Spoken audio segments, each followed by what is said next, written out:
வணக்கம் சார். வணக்கம் அசோக்கு. வணக்கம் வணக்கம் வணக்கம். இன்றைய கோர்ட் நிகழ்வுகளை பற்றி கொஞ்சம் சுருக்கமாக சொல்லுங்கள் சார். சுருக்கமாவா? இன்றைய கோர்ட்டு நிகழ்வுகள் யாராலும் சுருக்கமாக சொல்லவே முடியாது. சரி, எல்லாரும் வீடியோ போட தான் போகிறாங்க, நம்ம தான் முதல்ல போடுறோம்னு நினைக்கிறேன். சுருக்கமாக சொல்ல முடியும். ஏன்னா இன்றைக்கி சுவாரஸ்யமான சம்பவங்கள் நிறையா நடந்தது. அதனால் கொஞ்சம் விரிவாக தான் பேசி ஆகணும். ஏன்னா மக்களுக்கு ஒரு தலைவராக சுந்தர் தியாகராஜன் என்கிற தனி மனுஷன் இல்லை, ஒரு சங்கத்தின் தலைவராக என்ன ஃபாலோ பண்ணுற ஒரு 40-50 மக்களுக்காக நான் சரியான புரிதலை ஏற்படுத்தணுங்கிறதுக்காக இதை சீரியஸாக தான் நான் பார்த்து நீங்கள் இந்த வீடியோக்களை போட்டுட்டு தான் இருக்கிறீங்க. போட்டுருக்கோம்.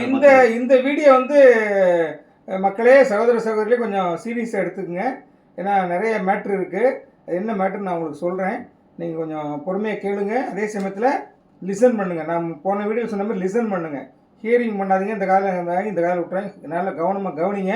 அப்போ தான் இனி ஏலம் எடுக்க போகிறவங்களுக்கு என்ன டேஞ்சர் இருக்குது, ஏலம் எடுத்தவங்களுக்கு என்ன டேஞ்சர் வந்திருக்குங்கிறத நீங்கள் புரிஞ்சுப்பீங்க. நான் சொல்கிறேன், புரிஞ்சுங்க. இன்றைக்கி கிட்டத்தட்ட 1 ஹவருக்கு மேலே போச்சு. 1 மணி நேரம். ஆமாம், கிட்டத்தட்ட இன்றைக்கி நீதியரசர் 10:20க்குலாம் சீட்டுக்கு வந்துட்டாங்க. வேறு இன்னொரு விஷயமா ஒரு இடப்பிரச்சனை சம்மந்தமாக லைவில் வீடியோலாம் காமிச்சு பேசியிருந்தாங்க. அது முடிஞ்சதுக்கப்புறம் நம்ம கேஸுக்கு ஒரு 10:35 கிட்ட ஆச்சு. எடுத்த உடனே பிபி வழக்கம் போல் பிபியினுடைய பேச்சு தான் இருந்தது. அவருடைய கருத்தை சொன்னார். அப்புறம் இந்த பேரன் லேண்டுகளை டீட்டெயிலை கிட்டத்தட்ட ஒரு 16 அட்டாச் பண்ணியிருக்கான்னு நினைக்கிறேன். இவர் 19ன்னு சொன்ன ஞாபகம் இருக்குது. 19 ப்ராஜெக்டினுடைய டீட்டெயில்ஸ் யோகேஷ் கண்ணா, அதாவது இந்த கம்பெனி லாயர் இருக்கார் இல்லையா, நியூமேக்ஸ் கம்பெனி லாயர் ஐஓட்ட கொடுத்தாரு. ஐஓ ஜட்ஜிக்கு பாஸ் பண்ணார். அப்புறம் ஒரு ப்ரைவேட் பார்ட்டி, யாரோ ஒருத்தர் ப்ரைவேட் பார்ட்டி, ஒரு ப்ரொமோட்டர் நினைக்கிறேன். அவர் ப்ரொமோட்டராக யாரும் தெரியல, ஒரு பிஸ்னஸ் மேனாக இருக்கலாம், பிஸ்னஸ் மேக்னெட்டாக இருக்கலாம், மேக்னெட்டாக இருக்கலாம். அவர் இந்த மாதிரி பேரன்ஸ் லேண்ட்ஸ் எல்லாம் எங்ககிட்ட கொடுங்க, நாங்கள் டெவலப் பண்ணி தர்றோம், அதில் எங்களுக்கு ஏதாவது சின்ன ஒரு சார்ஜ், நாங்கள் ஒரு சோசியல் சர்வீஸ் மாதிரி செய்கிறோம், எங்களுக்கு ஒரு சின்ன பெனிஃபிட் கொடுங்க போதும், நாங்கள் டெவலப் பண்ணி மதிப்பு கூட்டி உங்களுக்கு கொடுக்கும் பொழுது அதனுடைய அந்த பிளாட்டினுடைய வேல்யூ கூடும். பேரன் லேண்டாக கொடுக்கும்போது உங்களுக்கு கம்மியாக தான் இருக்கும். ஒரு ஏக்கர் ஒருத்தருக்கு தான் போகும், 20-30 பேருக்கு போகும், பிளாட்னா 20-30 பேருக்கு போகும் அப்படின்னு சொன்னார். 20-30 போகுது மட்டும் இல்லைங்க தம்பி. இப்போ பேரன்ல ஏலம் விட்டா சில கோடிகளில் போகிறது, பல கோடிகளில் போகும். டிடிசி அப்ரூவல் வாங்கி பிளாட்டுக்கெல்லாம் விட்டா பல கோடிகளுக்கு விற்கலாம், போகும். அது போகும்பொழுது அதை எடுக்கும்போது நம்ம அதை ஈஸியாக விற்கலாம்.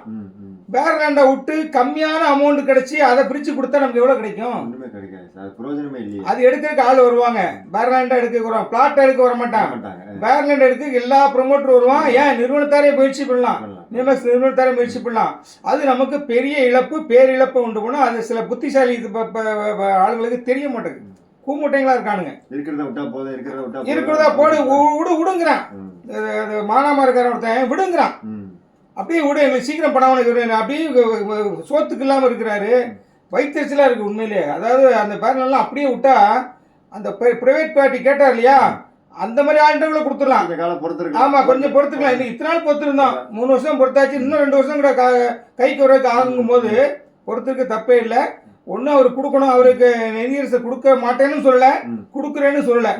அந்த பழைய சாஃப்ட்வேர் கதை தான். ப்ரொபோசல் எதுவும் கொடுத்துருக்காங்களா சார்? ப்ரொபோசல் கொடுக்க சொல்லியிருக்கிறார்.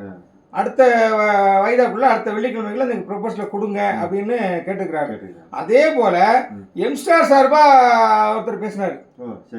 எம்ஸ்டார் ரெரா அசோசியேஷன் இருக்கு இல்லையா, அந்த அசோசியேஷன் சார்பா எங்களுடைய லேபிலிட்டி நாங்கள் கொடுத்துறோம், எங்களுக்கு நீங்கள் லேண்டா கொடுத்துருங்க. அவர் கேட்குறது சரிதான். இப்போ நம்மளே ஒவ்வொரு சங்கத்தாலும் இப்படி கேட்கலாம். இப்போ சீனியர் சங்கத்தில் இவ்வளோ லேபிலிட்டி இருக்கு, எனக்கு இந்த பேரலில் கொடுங்க அப்படின்னு.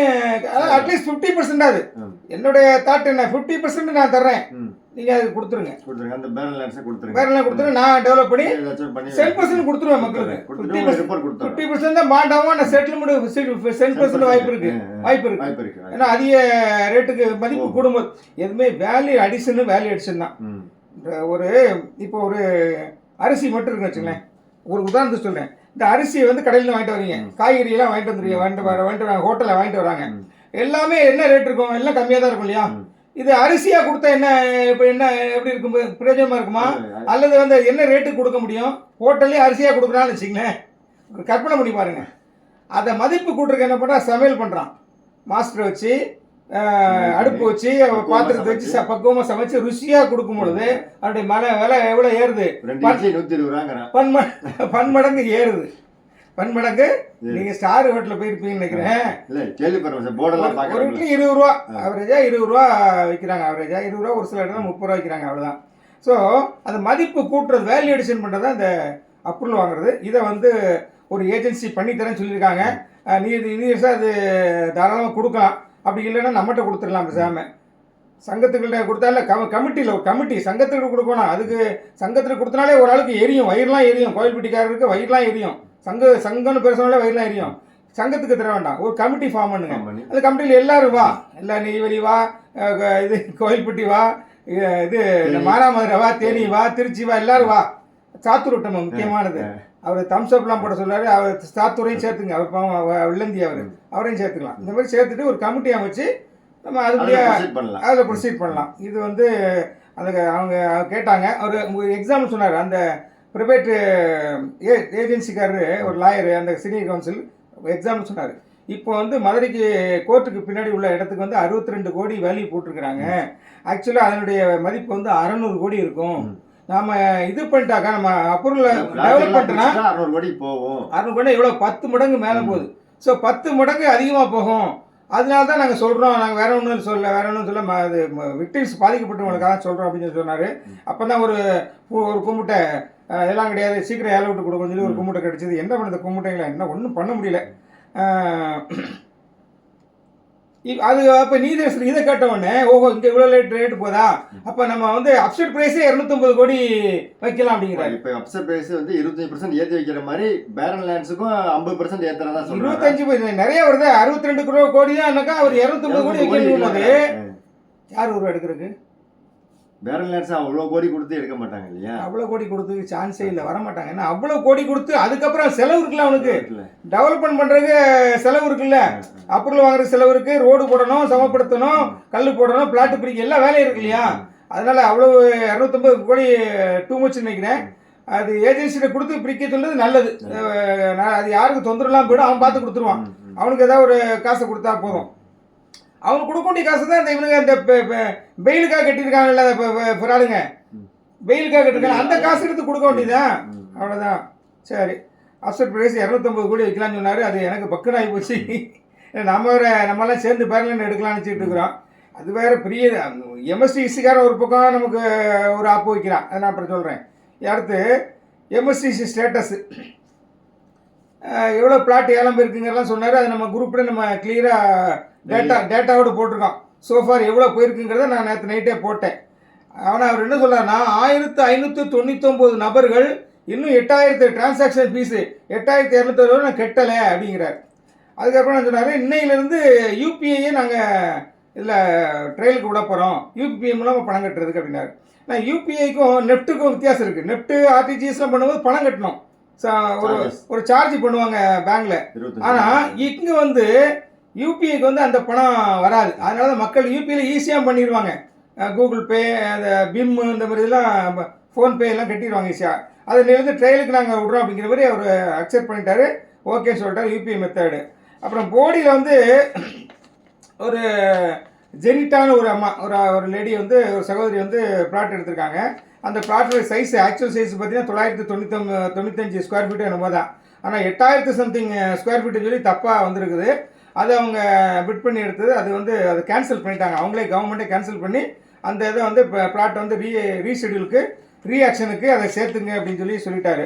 அப்புறம் ஒரு 2 நபர்கள், அவங்க வந்து பேர் சொல்ல விரும்பலை, பேர் எங்களுக்கு தெரிய சொல்ல விரும்பலை. 2 நபர்கள் வந்து நாங்கள் ரிட்டர்ன் பண்ணுறோம் பிளாட்டை அப்படிங்கிற மாதிரி சொல்லியிருக்காங்க. விருதுநகர் பி பிளாக் நினைக்கிறேன். அது வந்து 2 பேருக்குமே வந்து அந்த அவர் போன வாய்தாவில் சொன்ன மாதிரி 2/6/2026 அப்புறம் யார் பிளாட் எடுத்து இந்த மாதிரி வேணான்னு சொன்னாலும் அவங்களுக்கு 25,000 ரூபா பெனால்ட்டி சொன்னா இல்லையா? அந்த 25,000 பணமாக கட்ட வேண்டாம். உங்களுடைய லேபிலிட்டி இருக்கு இல்லையா, யூடபிள்யூ லிஸ்ட்டில் உங்கள் லேபிலிட்டி எவ்வளோ இருக்கு இல்லையா, உங்கள் முதலீட்டு தொகை, அந்த முதலீட்டு தொகையிலேருந்து 25,000 2 பேருக்கு பிடிச்சிக்கன்னு சொன்னார். 2 பேரில் இன்னும் 27 பேர் அந்த மாதிரி இருக்காங்க அப்படிங்கிற மாதிரி சொல்லும்பொழுது நீதிபதி ஷாக் ஆகிட்டார், கொஞ்சம் கோவப்பட்டார். அப்போ இது ஒன்றும் விளையாட்டு வேலையாக இருக்குது. நம்ம வந்து முதல்ல வந்து மன்னிச்சு விட்டோம், அப்புறம் வந்து இப்போ 25,000 ஃபைன் வச்சா கூட அதையும் கட்டுறதுக்கு தயாரான்னு சொல்லிட்டு இப்படி கேன்சல் பண்ணுறப்ப தான் விளையாடுற மாதிரி தெரியுது, ப்ளே பண்ணுற மாதிரி தெரியுது. அதனால் இவங்களுக்கு என்ன பண்ணலான்னா அந்த மாதிரி யாராவது கேன்சல் பண்ணிவிட்டு திருப்பி ஏலம் எடுக்கணும்னு வந்தாங்கன்னா அவங்களுக்கு இஎம்டி வச்சுருங்க. 10% இஎம்டி கட்டிட்டு தான் நம்ம ஆக்ஷன் மறுபடியும் போக முடியுங்கிற ஒரு இதை கொண்டு வந்துருங்க. அவங்க வந்து நான் விட்டி மாதிரி இஎம்டி கட்டி தான் வரணுங்கிற மாதிரி அவர் ஆர்டர் போட்டார். அது இஎம்டி வந்து 10% கட்டணும். மக்களே புரிஞ்சுங்க. அதனால் உஷாராகிடுங்க, ஏலம் எடுக்க உஷாராகிடுங்க. அப்புறம் எம்எஸ்சிசி சார் என்ன சொன்னாங்கன்னா அந்த ஹையர் வேல்யூ இருக்கு இல்லையா, அதாவது 10 கோடிக்கு மேலே அவங்க ஒரு சீலிங் வச்சுட்டாங்க. 10 கோடிக்கு மேலே உள்ள சொத்துக்கள், அது பிளாட்டாக இருந்தாலும் சரி, either it may be a plot or it may be a barren land, it may be a building resort, இது மாதிரி எதாக இருந்தாலும் சரி 10 கோடிக்கு மேலே அதனுடைய மதிப்பு போச்சுனாக்கா அவங்களுக்கு வந்து 0.5% கேட்டாங்க போன வாட்டி. 0.5% முடியாதுன்னு நீதியரசர் சொல்லியிருந்தார். இப்போ 0.3%. அப்படி இல்லைனாக்கா ஒரு சீலிங் அமௌண்ட்டு 3 லட்ச ரூபா. இப்போ 1000 வேல்யூ போக போக 50 கோடிக்கு போனால் அதுக்கு 0.5% எக்கச்சக்கமாக வரும், 0.3% எக்கச்சக்கமாக வரும். அதில் வந்து ஹையஸ்ட் வேல்யூவாக 3 லட்ச ரூபா வச்சுருக்காங்க. 3 லட்ச ரூபா ப்ளஸ் டேக்ஸ் வேறு தோழர்களே, ப்ளஸ் டேக்ஸ் வேறு. நம்ம தான் எல்லாம் தங்க பிஸ்கட்லேருந்து திங்கிற பிஸ்கட் வரைக்கும் ஜிஎஸ்டி கட்டிகிட்டு இருக்கோம் இல்லையா, அதே மாதிரி இதுக்கும் வந்து 18% டேக்ஸ் போட்டிங்கனாக்கா 3 லட்சம் ப்ளஸ் டேக்ஸ் 18% போட்டால் 3,54,000 கட்டணும். ஹையர் வேல்யூ 10 லட்சத்துக்கு 10 கோடிக்கு மேலே ஏலம் தான். இப்போ முறை சீட்டில் எடுத்தாங்க இல்லையா ஏலம், அவங்களுக்குலாம் வந்து 3,54,000 எம்எஸ்டிசிக்கு கப்பம் கட்ட வேண்டும். கப்பம் கட்ட வேண்டியது ஒருவேளை கப்பம் தான். இதை வந்து ஒரு புரோக்கர் கையில் வாங்கினா வச்சுக்க மூலமாக வாங்கினா வச்சுக்கோங்களேன் பிளாட்டு, நமக்கு வந்து வேல்யூ ரொம்ப கம்மி. ஏன்னா 2% அவனுக்கு கொடுத்தா போதும், 2,000 ரூபா கொடுத்தா போதும் ஒரு பிளாட்டுக்கு வாங்கிட்டு போயிடுவாங்க. சில தகராறு பண்ணுவான், சிலர் கொடுக்குறத வாங்கிட்டு போயிடுவான். 2,000 3,000 அதிகபட்சம் 5,000 கொடுத்தா வாங்கிட்டு போயிடுவான். ஆனால் எம்எஸ்டிசிக்கு ஒரு பிளாட்டு, சின்ன பிளாட் எடுத்தாலும் சரி, பெரிய 10 கோடி, அதாவது 1 லட்ச ரூபாய் வந்து 10 கோடி வரைக்கும் எடுக்கிற பிளாட்டுகளுக்கெல்லாம் ஒரு பிளாட்டுக்கு 8,200 ரூபா கட்டணும். அடுத்து பார்ட்டின்னு பேசினா வந்தவங்க இன்றைக்கி கொஞ்சம் நிறையவே பேசினாங்க, நிறைய வாய்ப்பு கொடுத்தாரு, நிறைய பேருக்கு பேசினாங்க. எல்லாம் அட்டாச்மெண்ட் பற்றி தான் பேசிகிட்டு இருந்தாங்க.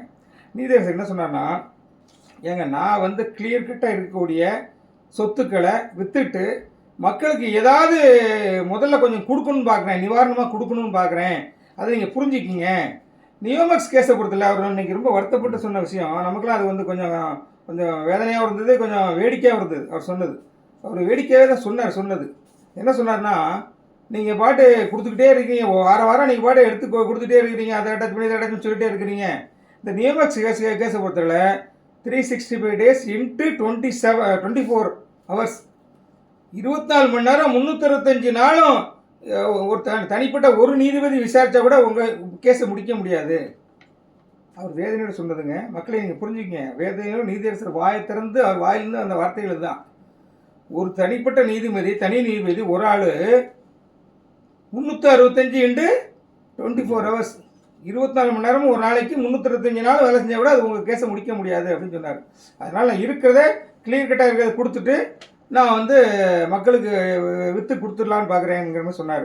அப்போ வந்து தேனியை சேர்ந்த சங்கத்தை சேர்ந்த மணிகண்டன் அவர்கள் என்ன சொன்னார்னா, ஐயா இப்போ ஏலம் எடுக்கிறாங்கல்ல அவங்களாம் வந்து பணம் கட்ட ஒன்றிருக்கோம் அப்படிங்கிற மாதிரி இங்கே இருக்கிறவங்களே கோர்ட்டில் இருக்கிறவங்களே நிறையா பேர் சொல்கிறாங்க, அதனால் ஏலம் எடுக்க வேணாம் சொல்கிறாங்க அப்படிங்கிற மாதிரி அவர் சொன்னார். அது உண்மைதான், அப்படி சொல்லிகிட்டு இருக்கிறாங்க. அதனால வந்து ஏலம் சரியாக போக மாட்டேங்குது, அது ஒரு காரணம் அப்படிங்கிற மாதிரி சொன்னார். அவர் உடனே இந்த பார்ட்டின்னு பேசினா போன சில நண்பர்கள், சகோதரர்கள், புத்திமான்கள், அறிவார்ந்த சமூகத்தை சேர்ந்தவர்கள், முற்றும் தெரிந்தவர்கள், முற்றும் துறந்தவர்கள், தூய சக்திகள், அவங்க என்ன பண்ணாங்கன்னா, சுந்தர் தியாகராஜங்கிறவர் தான் பணமே கிடைக்காதுன்னு சொல்லிட்டு இருக்கிறாரு அப்படின்னு ஒரு குண்டை தூக்கி போட்டாங்க. இந்த சங்கம் சுந்தர் தியாகராஜன் சங்கமும் தேனி சங்கம் தான், தேனி சங்கம்னு அதை தேனி சங்கத்தை சங்கம்னு சொல்லிட்டாங்க, சங்கத்தை விட சொல்லிட்டாங்க. இந்த ஊருக்கு கிடைச்ச பிள்ளைகள் ஆண்டின்னு ஒரு படம் சொல்ல மாதிரி எதுனாலும் என் பேர் தான் சொல்லிடுவாங்க, சுந்தர் தியாகராஜன். இப்போ தான் நான் கொஞ்சம் பேசலான்னு இருக்கிறேன். இதில் விசாரணை கூட்டாலும் பரவாயில்ல, நீதியரசருக்கு இந்த வீடியோ போனாலும் பரவாயில்ல. பணம் கேட்பவர்களுக்கு பணம் கிடைக்காது என்று நான் சொன்னது உண்மைதான். எந்த சூழ்நிலையை சொன்னேன் என்று சொன்னால், இந்த முராய் சீட்டில் ஏலம் போச்சு இல்லையா, ஒரு பிளாட்டு 15 கோடியே 67,50,000. அந்த பிளாட்டு வந்து 25 கோடியே 15 கோடி இல்லையா, 25 கோடியே 67,50,000 போயிருக்கு. 10 கோடி அதிகமாக போயிருக்கு. அப்போயே நான் பதிவு போட்டேன், எங்கள் குரூப்பில் பதிவுகள் எல்லாம் இருக்குது. எல்லோரும் எல்லாம் ஈஓடபிள்யூவில் எல்லாம் என்னோட பதிவெல்லாம் பார்த்துட்டு தான் இருக்காங்க, என்னோடய வீடியோவை கேட்டுட்டு தான் இருக்காங்க. அதனால் இவனுங்க சொன்னாலும் உடனே இதாகிடாது, கூப்பிட்ட உடனே பேச தயாராக இருக்கேன். அப்போ நான் என்ன சொன்னேன்னா, இதே மொராசிட்டி பிளாட்டை வெளியில் உள்ள எடுத்திருந்தாங்கன்னா ரொம்ப சந்தோஷம், எல்லாத்துக்கும் பணம் கிடைக்க வாய்ப்பு இருக்குது அப்படின்னு நான் சொன்னேன். உண்மை. இப்போ அதே மாதிரி கோர்ட்டில் நீதியரசர் கேட்குறாரு, இந்த மொராசிட்டி பிளாட்டை பற்றி எம்எஸ்சிசிஆர் சொல்லும் பொழுது இது யார் எடுத்தான்னு கேட்குறாரு. விக்டிம்ஸா இல்லை தேர்ட் பார்ட்டி? விக்டிம்ஸ் எடுத்தாங்க, தேர்ட் பார்ட்டி எடுத்தாங்க, விக்டிம்ஸாக எடுத்தாங்கன்னு சொல்லி சொன்னாங்க. அதுதான் நான் சொல்கிறேன், நீதியரசர் சொல்கிறத நான் சொல்கிறேன். வெளியிலேருந்து ஆள் எடுக்கலாம், உங்களுக்கு எப்படி பணம் கிடைக்கும்? இப்போ 2ஆம் தேதி நினைக்கிறேன், ஒரு சகோதரி போய் கேட்டாங்க, எங்களுக்கு பணமாக வேணுங்கிற மாதிரி கேட்டாங்க. 2ஆம் தேதியில், அதுக்கு முன்னால் போன மாதம். அப்போ அதுக்கு என்ன சொன்னார்னா, நீங்கள் யாராவது பணமாக எடுக்கிறதுக்கு ஆளுங்களை கூட்டிகிட்டு வாங்க. நீங்கள் சொன்னார், பணமாக வந்து ஏலம் எடுக்கிறதுக்கு நீங்கள் தேர்ட் பர்சனை கூட்டிகிட்டு வாங்க. நான் என்ன பண்ணுவேன், வெளியால் வந்தால் தான் உங்களுக்கு பணம் கிடைக்குன்னு அவர் சொன்னார். அதே தான் நான் சொல்லுவேன், இப்போவும் சொல்கிறேன், பணமாக கிடைக்கிறதுக்கு வாய்ப்பு இல்லை. வெளியிலேருந்து ஆள் வராத வரைக்கும், ஏலம் எடுக்க வராத வரைக்கும் இப்போவும் சொல்லுவேன், எப்பவும் சொல்லுவேன், சுந்தரத்தையார் சொல்ல தான் நடக்கும், பணம் கிடைக்க வாய்ப்பு இல்லை. ஆனால் நீதியரசர் ஒரு விஷயம் சொன்னார், அதாவது எக்ஸஸாக எடுத்தாக்கா பணத்தை திருப்பி கட்டணுங்கிறது ஒன்று. 10 லட்ச ரூபா ஒருத்தர் போட்டிருக்காருன்னா, ஒரு 12 லட்ச ரூபாய்க்கு பிட் பண்ணிட்டாருன்னா 2 லட்ச ரூபா உடனடியாக கட்டணும், உடனடி இம்மிடியட்டாக வித்தின் 10 டேஸில் கட்டணும்னு சொல்லிட்டு இருக்காங்க. அது ஒரு பக்கம் இருக்குது. நல்லா கவனமாக கவனிங்க. ஏலம் எடுத்தவங்களும் எடுக்க போகிறவங்க ரொம்ப கவனமாக கவனிங்க, தொடர்களே கவனமாக கவனிங்க. அந்த மாதிரி மணிகண்டன் சொல்லும் பொழுது, இந்த மாதிரி நீங்கள் ஏலம் எடுத்தவங்க எல்லாம் கொஞ்சம் பணம் கட்டவும் இருக்கும்னு இவங்களாம் கோர்ட்டில் இருக்கவங்களே உள்ள இருக்கவங்களே சொல்கிறாங்க அப்படின்னு சொல்லும்போது நீதியரசர் சொன்னார், ஆமாம் அது உண்மைதான் அப்படிங்கிற மாதிரி அவரும் சொன்னார். நல்லா கவனிச்சிங்க. நீதியரசர் சொன்னால் எத்தனை பேர் கவனிச்சாங்கன்னு தெரியல, யாராவது ரெக்கார்ட் பண்ணி வச்சுருந்தாங்கன்னா அதை போட்டு கேட்டுக்கிட்டோம். ஆமாம் கொஞ்சம் கெட்டவன் இருக்கும் அப்படிங்கிற மாதிரி சொன்னார். அவர் சொன்னதுடைய அர்த்தம் என்னென்னா, அவர் ஆரம்பத்துலேருந்து என்ன சொல்கிறாருன்னா, எல்லா சொத்துக்களையும் ஏலம் விட்டதுக்கப்புறம் எவ்வளவு பெர்சன்டேஜ் வருதோ அதைத்தான் எல்லாத்துக்கும் கொடுப்பேன், அதுதான் எல்லாத்துக்கும் கொடுப்பேன் அப்படின்னு சொல்லி சொன்னார். அப்போ நாங்கள் வந்து கேட்டோம், அப்போ பிளாட்டு எடுக்கிறவங்க கடைசி நேரத்தில் பத்திர செலவுக்கே பணம் இல்லை, கடைசி நேரத்தில் அந்த சமயத்தில் 1 வருஷமோ 2 வருஷமோ கழிச்சு பத்திரம் பதிவு பண்ணி சொன்னோம், பத்திரப்பதிக்கே காசு இல்லைன்னா என்ன பண்ணுறது? அப்படி இருக்கும்போது நாங்கள் என்ன பண்ணுறது, எப்படி நாங்கள் பிளாட் வாங்கிக்கும்போது அவர் என்ன சொன்னார்னா, திருப்பி கொடுத்துருங்க. உங்களால் பணம் கட்ட முடியலனாக்கா, அந்த பணம் கட்டி எடுத்துக்க முடியலனாலோ அல்லது நீங்கள் எக்ஸஸாக பணத்தை கட்ட முடியலனாலோ திருப்பி கொடுத்துருங்க. இப்போ ஒருத்தர் ஒரு உதாரணத்துக்கு சொல்லும் தொழில் நல்லா கவனிச்சிங்க. ஒருத்தர் 10 லட்சம் இன்வெஸ்ட் பண்ணியிருக்கிறார். அவர் 10 லட்சத்துக்கு பிளாட் எடுத்துறாரு, 2 பிளாட் எடுத்துறாருண்ணே. நல்லா நான் இப்போ சொல்லுறேன், 2 பிளாட் எடுத்துறாரு. 2 பிளாட்டுக்கும் எம்எஸ்டிசிக்கு உடனடியாக கப்பம் கட்டுறது எவ்வளோ கட்டணும்? 8260. நான் ஏன் கப்பம் சொல்கிறேன்னா, இன்றைக்கி சாம்ராட்டு எம்எஸ்டிசியுடைய வக்கீல் சாம்ராட்டு அந்த 0.3% சொல்லும்போது மூடி சிரிக்கிறார். அவங்களுக்கே தெரியுது அநியாயமான காசு, அது எப்படியா நம்ம வசூலிக்கிறோம், அவங்களுக்கே தெரியுது. சிரிச்சுட்டே தான் கேட்குறாரு, நடந்த உண்மை, யாராவது திருப்பி போட்டோன்னா பார்க்கட்டும். நான் எனக்கே கஷ்டமாக தான் இருந்தது. அவர் சிரிச்சுட்டு தான் சொன்னார், பக்கத்தில் டிஸ்கஸ் பண்ணிட்டே சொன்னார், 0.3% இல்லைனா 3 lakhs அப்படின்னாரு. பரவாயில்ல, சீலிங் 3 lakhs வச்சுட்டாங்க, அந்தளவுக்கு பரவாயில்ல. அதுலேயும் ஒரு ஜிஎஸ்டி வேறு 3,54,000 வந்துச்சு. இப்போ 10 லட்சத்துக்கு ஒருத்தர் 2 பிளாட் எடுக்கிறாங்க. 2 பிளாட்டுக்கு எம்எஸ்டிசிக்கு அந்த கப்ப தொகை 8,260 ப்ளஸ் 8,260 8,260 கட்டிடுறாரு. செட்டில்மெண்ட் கடைசியில் வருது. இவர் போட்டிருக்க 10 லட்சம் தான் போட்டிருக்காரு. செட்டில்மெண்ட் கடைசியில் வருது, ஒரு 50% தான் செட்டில்மெண்ட் வருது இப்போதைக்கு. ஃபஸ்ட்டு அவர் அதான் சொன்னார், இப்போதைக்கு நான் இருக்கிறதெல்லாம் விற்று, கிளியர் கட்டாக இருக்கிறதெல்லாம் விற்று, வில்லங்கம் இல்லாத சொத்துக்கெல்லாம் விற்று நான் கொஞ்சம் கொடுத்துடலாம் பார்க்குறேன்றாலாம். கொஞ்சம் கொடுக்குறது ஒரு 30 to 50% வச்சுங்களேன். 30 to 50% வருது. அதிகபட்சம் 50% வச்சுங்களேன். அதிகபட்சம் அது வாய்ப்பு இல்லை, 50%க்கு வாய்ப்பு இல்லை. ஒரு 30% வருது, வரலாம் வாய்ப்பு இருக்குது. ஒரு 50% வச்சுக்கோங்க, கணக்கு முறைக்க 50% வருது வச்சுங்களேன். இப்போ இவருக்கு எவ்வளோ கிடைக்கும்? 50% 10 லட்சம் போட்டுக்காரு, எவ்வளோ 50% கிடைக்கும்? 5 லட்சம் கிடைக்கும். அப்போ மீதி 5 லட்சத்தை இவர் என்ன பண்ணணும்? 2 பிளாட் எடுத்துக்கா இல்லையா, அந்த மீதி 5 லட்சத்தை இவர் அந்த பிளாட்டை வச்சுக்கிறேன்னு சொன்னால் 5 லட்சத்தை பணமாக கொடுக்கணும், உள்ளே கொடுக்கணும். அந்த மாதிரி கொடுக்கும்பொழுது அந்த பணத்தை வாங்கி, பணம் தான் வேணும்னு வீட்டில் படுத்து கிடக்கிறாங்களா, ஹாயாக படுத்து கிடக்கிறாங்களா, மடியில் வந்து தொப்புன்னு விழுன்னு சாத்துருக்கார் அடிக்கிறாங்க, மடியில் வந்து தொப்புன்னு விழுன்னு படுத்து கிடக்கிறாங்க இல்லையா, அவங்களுக்கு எடுத்து கொடுக்கறது சரி, நியாயம். ஏன்னா இருக்கு கொடுக்குறான். இவன் என்ன ஏமாந்து பீலாக இருக்கான், எல்லாம் வாழ்வாதாரத்துக்கே வழி இல்லாமல் குடிக்க கஞ்சி இல்லாமல் இருக்கிறவன் ஏதோ கிடைச்ச வரைக்கும் லாபம் சொல்லிட்டு 2 பிளாட்டை ஆசைப்பட்டு எடுத்துட்டான்னா அவன்கிட்ட 5 லட்சம் கேட்டால் இல்லைன்னு வச்சுங்களேன், அதுக்கு நீதியரசத்துக்கு பிளாட்டை திருப்பி கொடுத்துரு, பிளாட்டை திருப்பி கொடுத்துரு. அப்புறம் பிளாட்டை திருப்பி கொடுத்தா பிளாட்டை திருப்பி கொடுத்துருவீங்க. அந்த எம்எஸ்சிசிக்காரன் 8260 ரூபா அவங்க திருப்பி தருவானா? யானை வாயில போன கரும்பு தானே. அதற்கு தான் அறிவார்ந்த சமூகத்தை சேர்ந்த மூத்த குடிமக்கள் சங்கம், அனுபவம் உள்ள சங்கம் கரெக்டாக சொல்லுது. 50% 60%க்குள்ளே எடுங்க, 50% 60%க்குள்ளே எடுங்கன்னு சொல்லியிருக்கு. இந்த சுந்தர் தியாகராஜன் சொல்கிறேன்னா அது அர்த்தம் இருக்குது. நீங்கள் வில்லங்கத்தை விலைக்கு வாங்காதீங்க. இப்போ இந்த ஆளுங்க சொன்ன மாதிரி இந்த பணம் தான் வேணும்னு இருக்கும். கோர்ட்டில் போய் சொல்கிறான்ல, பணம் கிடைக்கான்னு சொல்கிறாரு, அவரு என்ன கை காட்டுறான்ல. என்னை விசாரணைக்கு கூப்பிடட்டும், ஈஓடபிள்யூவில் கூப்பிடட்டும், இல்லை நீதிமன்றத்துக்கே நான் வர்றேன், என்னுடைய வீடியோவை போட்டு பார்க்கட்டும். இப்போவும் சொல்கிறேன், பணம் தான் வேணும்னு இருக்கவங்களுக்கு கிடைக்காது. எப்போ கிடைக்காது? வெளியாளுங்க ஏலம் எடுக்கலாம் கிடைக்காது. சுந்தர் தியாகராஜன் ஒரே நாக்கு, ஒரே பேச்சு தான். இதுக்குத்தானே அடிச்சுக்கிட்டேன் நான். சொத்துக்கள் நிறையா இருக்குது, புகார் கொடுக்க கொஞ்சம் தாமதப்படுத்துங்க, அவசரப்படாதீங்க, கொஞ்சம் வெயிட் பண்ணுங்க அப்படின்னு நான் சொன்னேன். உங்களை யாராவது புகார் கொடுக்கணும் கையை பிடிச்சிக்கிட்டேனா? அதுக்கு போய் புகார் கொடுத்தீங்கல்ல, சுந்தர் தடுக்கிறான்னு சொல்லிட்டு. எதுக்கு நான் என்ன சொன்னேன்? இருக்கு, சொத்து அவன் வச்சிருக்கான், அவன் மூலமாக வாங்கிக்கலாம் தானே. நான் கொஞ்சம் வெயிட் பண்ணுங்கன்னு சொன்னேன். வெயிட் பண்ணி தான் இப்போ அவன்கிட்ட முடிஞ்ச சொத்தை வாங்கியிருக்கலாம்ல. இப்போ எவ்வளோ இழப்பீடு வருது? எம்எஸ்சிசி ரெஜிஸ்ட்ரேஷன் பண்ணுறதுக்கு 1180. ஒரு பிளாட்டு பிட் பண்ணிங்கன்னா எம்எஸ்சிசி 8260. அதுவும் 10 கோடிக்கு மேலே போனால் 3 லட்சம் எம்எஸ்சிசி கப்பம் ப்ளஸ் ஜிஎஸ்டி கப்பம் கட்டணும். அதுக்கப்புறம் பத்திரப்பதிவு பண்ணும்போது கவர்மெண்ட் கைட்லைன் வேலி கிடையாது. நீங்கள் எவ்வளவு ஏலத்துக்கு எடுக்கிறியோ அதுக்கு 11%. அப்புறம் சான்றிதழ் சர்டிஃபிகேட் வாங்குறதுக்கு 2%. ஏலம் வேணான்னு சொன்னால் 25,000 பெனால்ட்டி. இதெல்லாம் வருந்தனையாக நினச்சிட்டு நான் அந்த திருச்சி கிழமை சொன்னேன், கொஞ்சம் வெயிட் பண்ணுங்க, அவசரப்படாங்கன்னு. என்னையும் போய் இப்போ ஈவோட போய் கம்ப்ளைண்ட் பண்ணிங்கல்ல, புகார் தடுக்கிறான்னு சொல்லிட்டு. இப்போ குய்யோ முயன்னு அழுதுகிட்டு இருந்தால், கோர்ட்டில் போய் கத்திட்டு இருந்தால் என்னையா பிரயோஜனம்? நீங்கள் தானே சொன்னீங்க, இல்லை வேன் பிடிச்சி கொண்டு கம்ப்ளைண்ட் கொண்டு விட்டீங்களா, மக்களெல்லாம் கொண்டு அந்த லைனில் கொண்டு தள்ளிட்டீங்களா? நான் தப்பு சொல்ல. அரசால் இவ்வளோதான் முடியும். அவங்களும் மனுஷன் தானே. யூடபிள்யூ என்ன ரோபோவா, இல்லை கம்ப்யூட்டர் அவங்களாம்? அவங்களும் மனுஷன் தானே. 67,000 கம்ப்ளைண்ட் ஒரே டைமில் போச்சுனாக்கா அவங்க எப்படி இன்னும் போயிட்டே இருக்கு, புத்திசல் மாதிரி இன்னும் போயிட்டே இருக்கு. அவங்களுக்கு எவ்வளோன்னு சொல்ல முடியல, அவங்களால எவ்வளவு லயபிலிட்டி, எவ்வளவு கம்ப்ளைண்ட்னு சொல்லி அவங்களால சொல்ல முடியாத அளவுக்கு இன்னும் போயிட்டே இருக்கு. அவங்க என்ன பண்ணுவாங்க? அதனால தான் கொஞ்சம் பொறுங்கன்னு சொன்னோம். அப்பவும் என்ன குறை சொன்னானுங்க, இப்போவும் என்ன குறை சொல்லலாம் பாரு. நான் சுந்தர் தியாகராஜன் பணம் கிடைக்கான்னு சொல்கிறாரு. அதனால் மக்களே நான் திருப்பியும் சொல்கிறேன், ஏலம் எடுக்கிறவங்க ஒரு 50% எடுங்க, அதிகமாக எடுத்து மாட்டிக்காதீங்க. நீங்கள் அதிகமாக எடுத்துட்டீங்கனாக்கா 50% மேலே எடுத்தீங்கன்னாக்கா ஒன்று நீங்கள் உங்கள்கிட்ட பணத்தை கட்ட சொல்லுவாங்க. ஒருத்தர் ஒரு பிளாட் எடுக்கிறாரு, அவர் போட்டது ஒரு 25 லட்சம் வச்சுக்கோமே. ஒரு பிளாட் எடுக்கிறாரு 20 லட்சத்துக்கு எடுத்துட்டா வச்சுங்களேன், அவருக்கு ஒரு செட்டில்மெண்ட் வந்து ஒரு 12 லட்சம் தான் வருது அப்படின்னாக்கா மீதி 7.5 லட்சத்தை அவர் கட்டணும் இருக்கும். இல்லைன்னா அந்த முழு பிளாட்டையும் கொடுக்கணும் இருக்கும். அவர் ஆசைப்பட்டு எடுத்துருப்பாரு, முழு பிளாட்டையும் கொடுக்கணும் இருக்கும். முழு பிளாட்டையும் கொடுக்கலாம். ஏன்னா இதில் ஒரு எத்திக்ஸே இல்லாமல் இருக்குது. இவனுங்க கோர்ட்டில் பேசுகிறானுங்களே அந்த கோஷ்டி, பஜனை கோஷ்டி, அவங்களுக்கு நான் கேட்குறேன், அவங்களுக்குலாம் ஒரு மனசாட்சியே இல்லையா? மனசாட்சி இருதயமே இல்லையா உங்களுக்கு? சதையான இருதயமா கல்லான இருதயம் இருக்கா?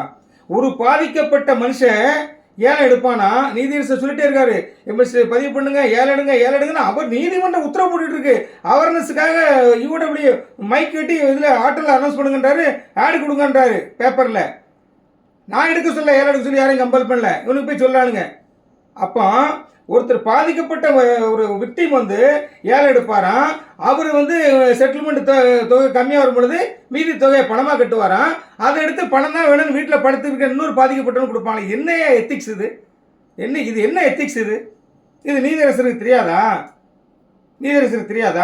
இது சுந்தர் தியாகராஜன் சொன்னாதான் அவருக்கு தெரியுமா?